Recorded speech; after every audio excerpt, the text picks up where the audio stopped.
mô hình nuôi cá lồng của vợ chồng đồng chí Vừa A So, Phó Chủ tịch Mặt trận Tổ quốc xã Hồi Xó.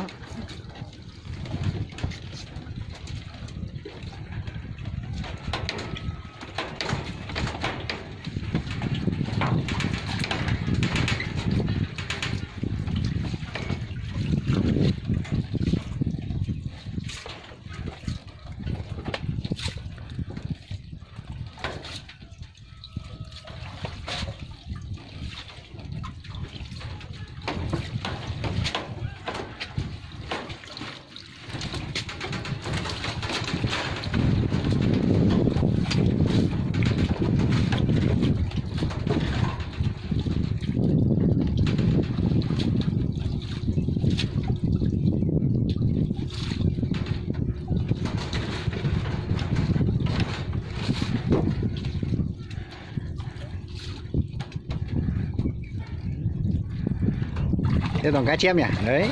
Đấy. Là. Đấy cái thế hả? Đấy, nhiều chưa? Rất là nhiều cá. Đấy.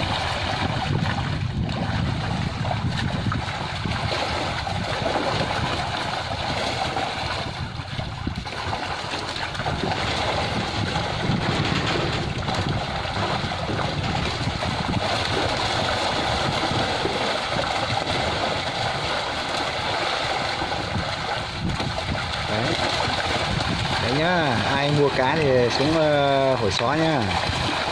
Cá rất là to này, cá lăng này. Đấy nhá. Đây còn rất là nhiều con này, con to này. Thế này to nhất là mấy cân nhỉ chú? To nhất là 3 cân thôi. 3 cân hả? Rồi.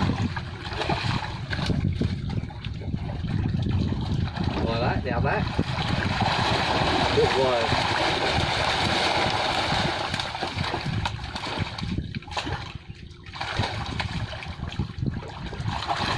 Tuyệt vời.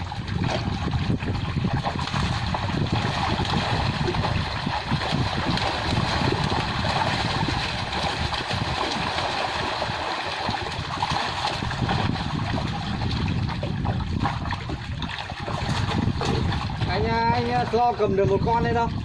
Có cầm á. Có cầm đó à? Chơi lắm giờ bạn này.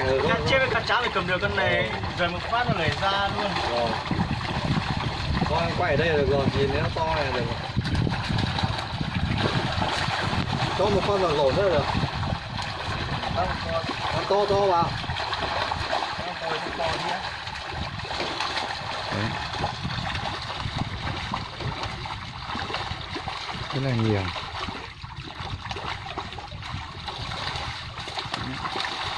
Cá lăng nhá, rất là to.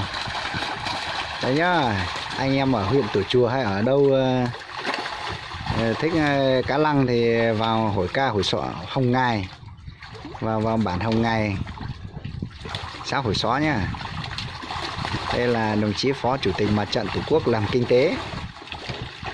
Này là bắt đầu là xuất ra ngoài huyện và bán lên thị xã Mường Lây và Quỳnh Nhai, Sơn La.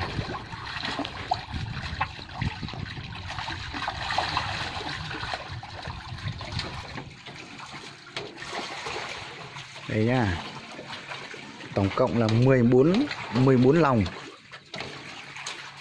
Và đây là gia đình tự làm, tự mở mô hình, rất cần sự hỗ trợ của nhà nước. Tôi không bắt được gì thôi.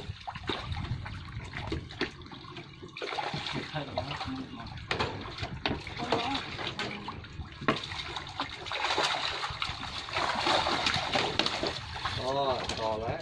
To đấy. Thế này phải 3-4 cân đấy, 2 con đấy to này.